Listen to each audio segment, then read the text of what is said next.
when is it enough? Now, this is an interesting question that my husband Paul asked me probably a year ago. And I was, getting ready for bed.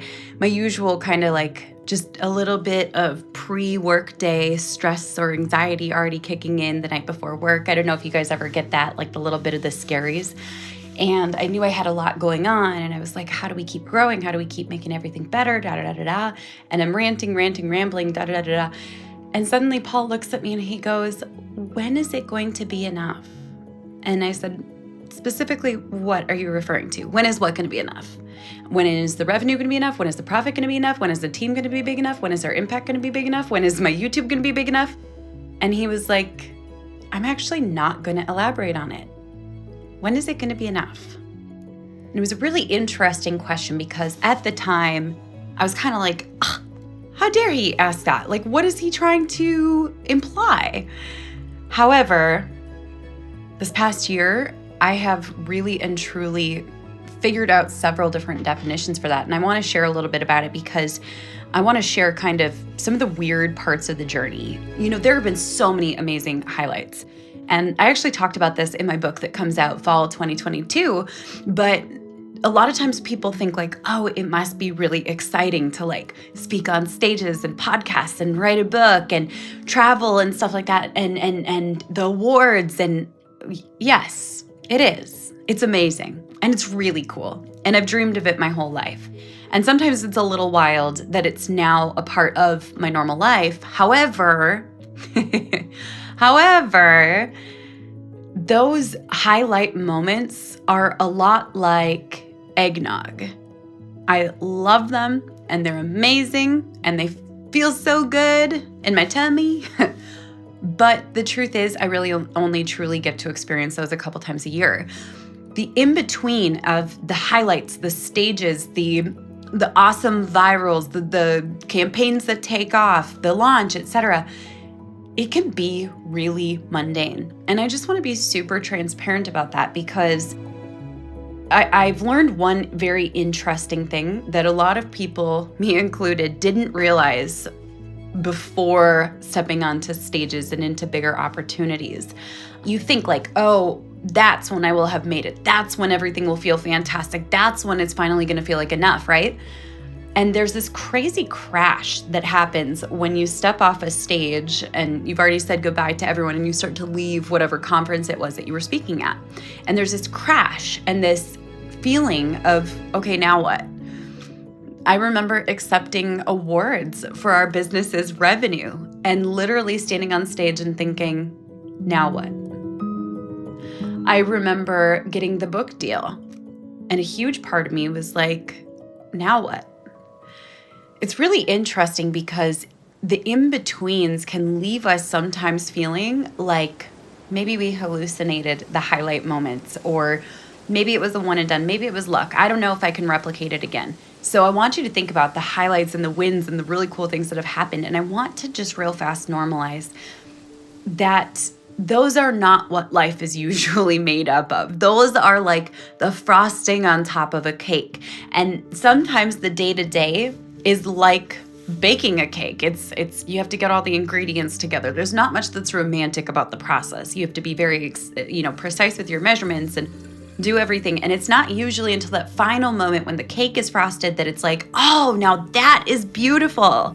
And so it's a really interesting thing because I sat there thinking for so long, that's going to be what makes life the coolest thing ever. And then it turns out that is a very, very, very, very, very small percentage of what life and business actually look like day to day. And so I loved Paul's question. At the time, I didn't love it. I'll real fast be super clear. When he asked it, I was like, how dare you ask that? What are you trying to say, But at the same time, it made me think really deeply, what is enough? For example, this morning I hosted a training and it wasn't my most popular training. There was probably 30 people hanging out with me. We hung out for half an hour as I trained on something. It was really cool. But if all I were to do was try to break my old records and surpass my own, personal highs and have those highlight moments, that might feel lost or simple or basic or boring or mundane.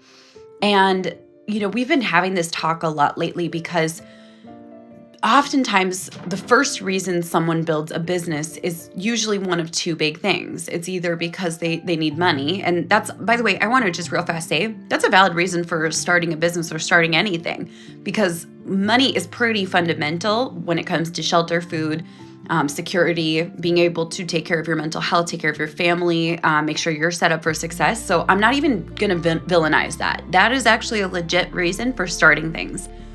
On the flip side, a lot of people start their business or grow their business because of impact. And recently, we've been having this conversation about how neither the money nor even the impact are enough. Now, that sounds really crazy because I love impact. I love connecting with people. On the day-to-day, there isn't a ton of thanks. Like, you don't hear thanks a lot. And so when you do, you get to savor it, and it's really, really great. But impacting others is the majority of the time a pretty thankless position. And what's interesting, I'm not complaining about it. However, I just want people to be aware that there are days that can feel so just like you're trudging, either one, through the mud and nothing's moving, and it's so frustrating. You're starting to wonder, like, I don't even care about the money anymore, and I'm starting to wonder if I even care about the impact that this makes. And so we've been having this conversation about beyond money and impact, what is a good why? Like, what keeps you going? And one of the big things that I've really learned is, this is interesting because this comes full circle to some of the old conversations and things that I used to learn. I remember I used to hear Gary Vaynerchuk talk about how he loved the game. You have to love the game. And I would kind of roll my eyes because I was like, whatever, Gary, like, what do you know? Meanwhile, I'm sitting there with like a little small business that I'm working on, and he's got this, $100 million business. And I'm like, what do you know about business and stuff? It's all about impact. But there is a point where even impact isn't enough to keep you going. Oh, this is just wild. It's been a really cool journey, but I want to rant about it for a second because there's a point where suddenly you realize you actually have to love the game. And what I mean by that is it doesn't mean you're going to love every single step in the game. You're not going to always love posting content. You're not always going to love creating. You're not always going to love every product you put out there and all the promotion that goes along with products. But generally speaking, you have to love the game in order to stay in it. Otherwise, impact and money both become full, and then you start to search for more. Now, here's what's super interesting. There are times where I've thought that loving the game was about growing, following, engagement, reach, even though logically I knew that that wasn't true. And there's this really interesting cycle. I've seen a lot of people do it, and I've gone through it multiple times on probably every single platform. So there are seasons where you grow a ton. You get tons of followers, you get tons of eyeballs, you get tons of engagement, and it's fantastic.